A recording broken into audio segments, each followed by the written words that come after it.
اچھا، آپ ان سب چیزوں کو دیکھتے ہوئے آپ نے جتنے بھی سوشل ورکس کیے ہیں، اس سے آپ مجھے یا ہمارے جتنا بھی نوجوان دیکھ رہے ہیں ان کو کیا پیغام دینا چاہیں گے؟ دیکھیں جی، یہ جو ہے نا، جو آدمی 20 کلو وزن اٹھا سکتا ہے نا، اس کو 2 من تو اٹھائے، اس کے سر پہ رکھا ہی نہیں جا سکتا۔ جو بھی بن پہ کرنے والے بہت سے کام ہیں، اپنے گلے محلے کی صفائی کروائیں۔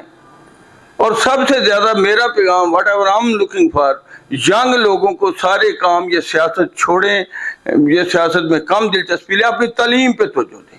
تعلیم اگر ہوگی اور جتنی زیادہ تعلیم، اگر یہ قوم کسی طرح پڑھ لکھ جائے گی تو انشاءاللہ تعالیٰ bright future is waiting for us. اگر ہم پڑھ نہ سکے ابھی سے جو ہے نا وہ سیاست میں آگے، تو پھر اس سے بات نہیں بنی۔ اس کو ساتھ ساتھ چلائیں، تعلیم حاصل کریں، والدین کی خدمت کریں، اس سے بات بنے گی۔ اپنے ارد گرد جو بھی آپ کر سکتے ہیں اچھا کام، بے شمار اچھے کام ہیں وہ کریں، گلی کو صاف رکھیں، محلے کو صاف رکھیں، کسی غریب کا پتہ رکھیں، کسی بیمار کی بیمار پرسی کریں۔ That's wonderful. ان ساری چیزوں جو میں نے گنوائی، ان پہ تو پیسے نہیں لگتے۔ چوئی صاحب، اچھا آپ کے فیوچر پلانز کیا ہیں؟ آپ سوسائٹی کے لیے اور کیا کیا کرنا چاہتے ہیں، یا آپ کا کیا ذہن ہے کہ سیاست میں بھی آگے بڑھنا چاہتے ہیں آپ؟ پتہ نہیں جی، یہ تو اس ملک میں تو یہ اپرچونٹی ہوتی ہے، اگر کوئی کسی کو ملے جائے تو وائی ناٹ۔ ادروائز جنرلی میں سمجھتا ہوں کہ جو کچھ میں ہوں دیٹ از انف، اور یہی میری اوقات، میری بساط ہے، یہ بہت زیادہ ہے جو کچھ میں آج ہوں۔